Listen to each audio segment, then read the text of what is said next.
25 சட்டமன்ற உறுப்பினர் இப்போ கையில் வேலுமணி கையில் வச்சுட்டு இந்த பிரச்சார பயணத்தை ஏன் அவர் தொடங்கிட்டாருன்னா, போகிற போக்க பார்த்தா தேர்தலுக்கு முன்னாடி அதிமுக பொதுச்செயலாளர் பதவியை பிடுங்கிட்டு வேலுமணி தான் பொதுச்செயலாளர்னு சொல்லி ரெட்டலை வழக்கு கையில் இருக்கு. என்ன சொல்லுங்க?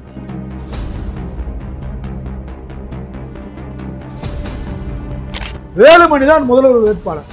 என்ன சார் சொல்றீங்க? தேர்தலுக்கு முந்தி வரப்போகுது. இதெல்லாம் இந்த பயணத்தை அடிமை பயணத்தை முடிச்சுட்டு வீட்டுக்கு போனோடனே எல்லாத்துக்கும் கொத்தடிமையா நெடுஞ்சாலும் விழுங்க. இப்ப விழுந்துட்டாரு எடப்பாடி.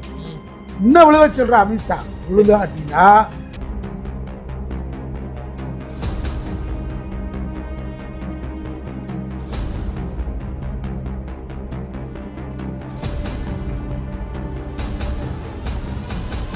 அவரே அறிவிச்ச பிறகு நான் சொல்றதுக்கு என்ன இருக்குன்னு கேக்குறாருன்னா, அப்ப நாளைக்கு முதலமைச்சர் வேட்பாளர் எடப்பாடி இல்லையா? அதை ஒப்புக்கிறாரா எடப்பாடி? என்ன சொல்றேன், அதிமுக வெற்றி பெற்றால் முதலமைச்சர் வேட்பாளர் அறிவிக்கிறதுக்கு இவன் யாரு?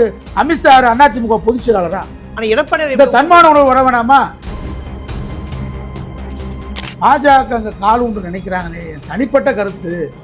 எந்த காலத்திலும் கால் உண்டு முடியாதுன்ற ஒரு மனசாட்சியோட பேசியிருக்காரு. ஆனா மானங்கெட்ட எடப்பாடி நாங்க அமித்ஷாவே சொல்லிட்டாருன்னு சொன்னா என்ன? அமித்ஷாக்கு அதிமுக என்ன சம்பந்தம்? இந்த அத்திக்கடவு விவசாயம் நீங்க தொடக்கத்தான் பண்ணீங்களே தவிர வரவே இல்லைன்றதுக்கு ஒன்றிய அரசு தான் இதுக்கான திட்டத்துக்கு பணம் ஒதுக்கலன்னு சொல்லியிருக்காரு. அப்புறம் எதுக்கு போய் நீங்க அடிமைத்தனமா இந்த அடிமை பயணத்தை பாஜக தொடங்குறீங்க? இந்த இடைப்பட்ட பகுதிக்கு 60 ஆண்டுகளாக திட்டம் போட்டு புறக்கணிக்கப்பட்டது. நீங்கள் 19 அறிவித்தீர்கள், ஆனால் அறிவித்த திட்டம் நிறைவேறவில்லை.